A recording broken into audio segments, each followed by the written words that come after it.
The year was 1986. The month was January. The baby was crying. I didn't know it, but there was a monster waking up inside of me.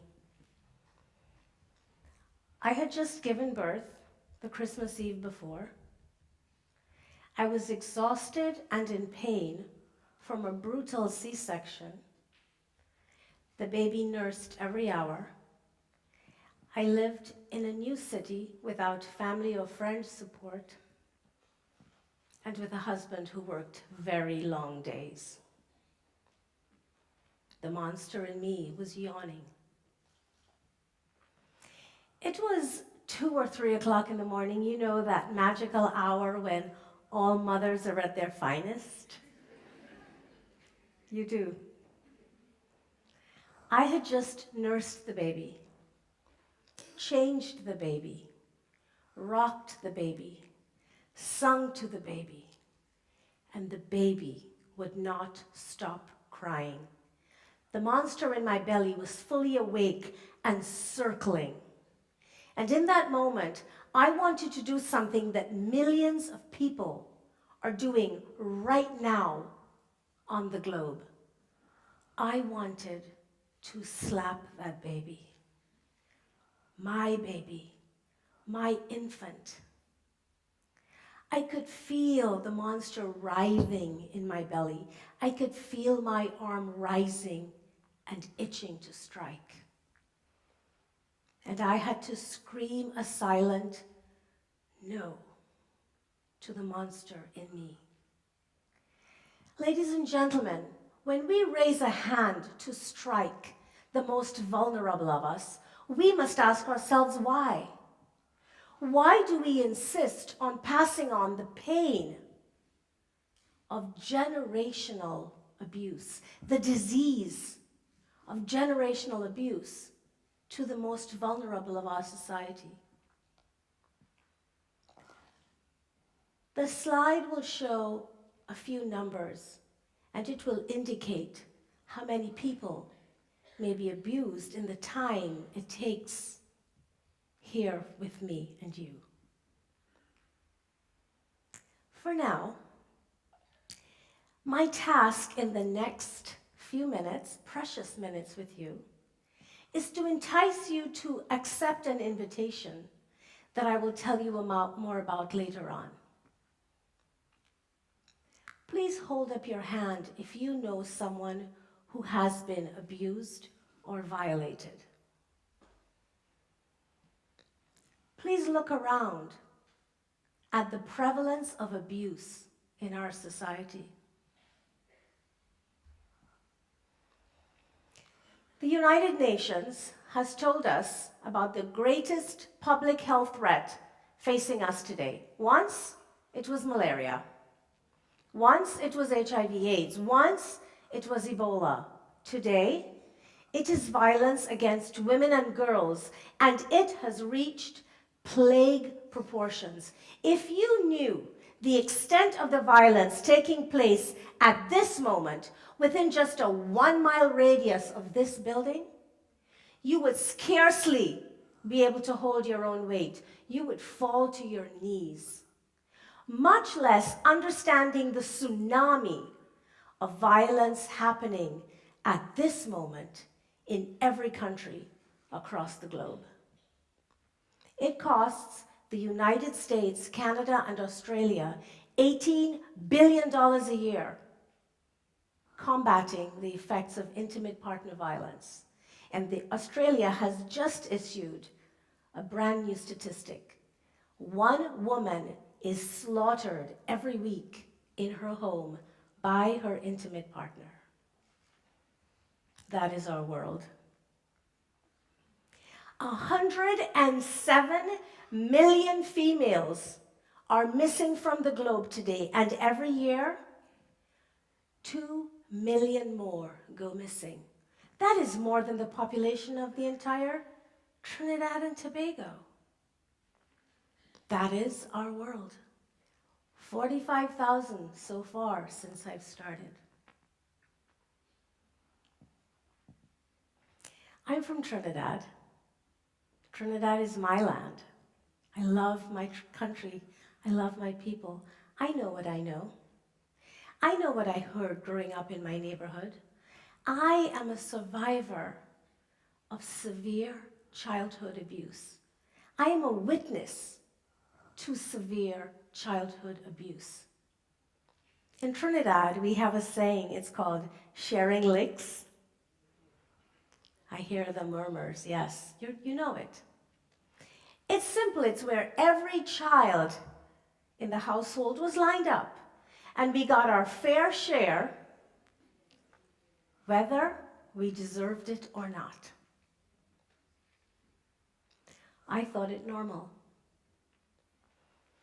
I had the great honor and privilege to speak to a group of young people here on the island. And during the course of the conversation, I asked if they were being beaten. I expected a few hands to go up. Every single hand went up. So I asked, what are you being beaten with? Here is a very short list. Large spoons,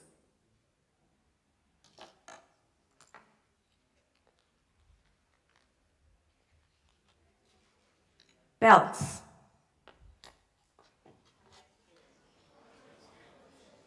shovels,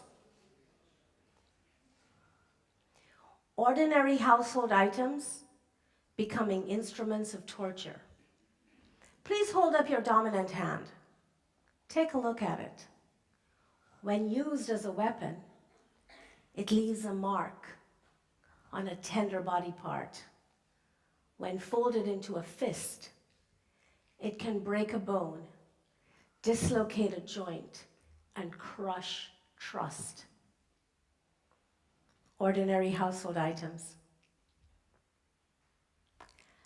There are other weapons: verbal abuse, emotional abuse, psychological abuse. The monster is very clever and takes many forms. We must constantly be one step ahead. The jails are full of people who were abused as children. We must stop the ravages of abuse. I have a very clear memory from age 2 or 3. I was being fed some vile tasting medicine, and I spat it out. I was sitting with a whisk, or as in Trinidad we call a swizzle stick. And there must have been a piece of wire sticking out. When the parent who was feeding me became enraged that I spat, it was pulled from between my tiny legs, and the wire sliced my thigh like a surgeon's scalpel. And I screamed. I do not remember anything after that. Ladies and gentlemen, if we do not claim our abuse, we cannot regret it. And if we do not regret it, we will pass it on to the most vulnerable. Let us remember that discipline teaches, abuse destroys. We must never forget that or get them confused. When I ask people I know what they think about their, daily or weekly beatings, first they have to tell me it was never abuse, ever. And then they have to tell me, oh, I was a bad child. I was such a terrible child. And then they say this: they were beating me for my own good. Ladies and gentlemen, I'm beating you for your own good is a lie.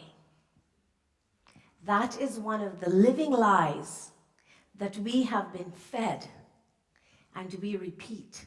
When does a lie become truth? A lie becomes truth when we repeat it, let us stop repeating the lie. One of my favorite songs begins with, I believe the children are our future. Teach them well and let them lead the way. Let us teach our children well. Let us allow them to be the leaders that we want them to be, that we would be proud of. Boys who are abused go on to abuse their women and their children. They think violence is love.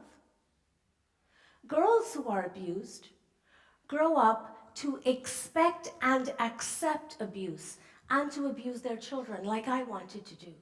They think violence is love.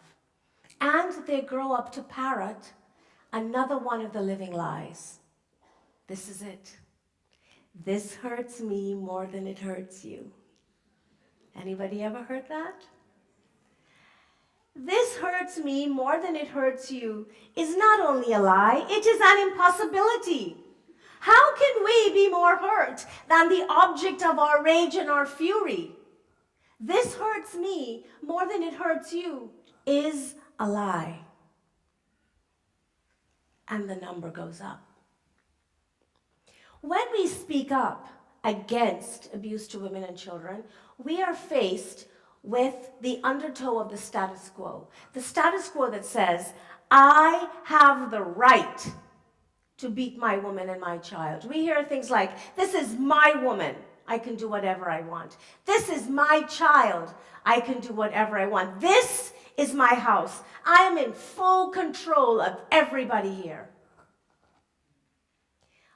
A recent survey was done of 800 households here in Trinidad, and we found out that children held the belief that their parents had the right to beat them, and they fully expected to be beaten. When we continue to speak up against child abuse, we are faced with swimming against the tides of ignorance and status quo of raising children. And when we dare to continue, we are faced with ferocious undertows called tradition, culture, normal. 3 silent killers that are at work every minute of every day in every country on the globe. Let us remember, discipline teaches, abuse destroys. Let us not forget or get them confused. So remember at the beginning I said I was going to issue an invitation that I hope you accept. Well, here it is. When you go home today, and I think all of you are going to go home, maybe after the bar, but you're still going to go home. Look around.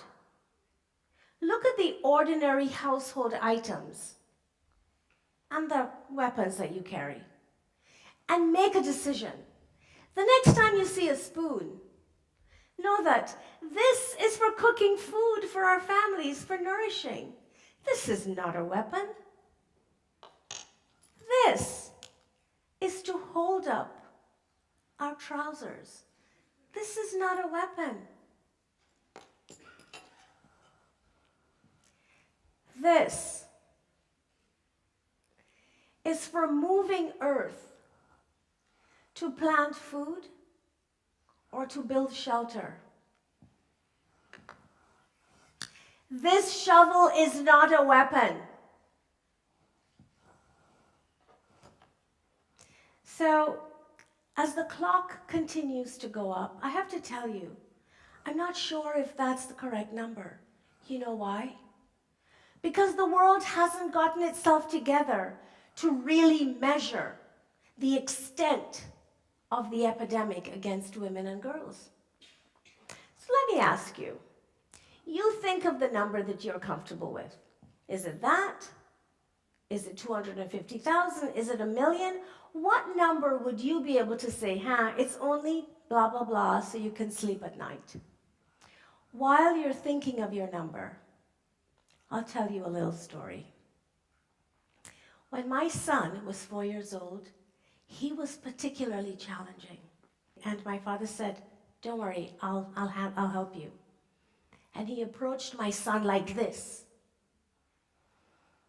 And my son stopped his fussing and looked up at his beloved grandfather and said, "Appa, do you have a question?"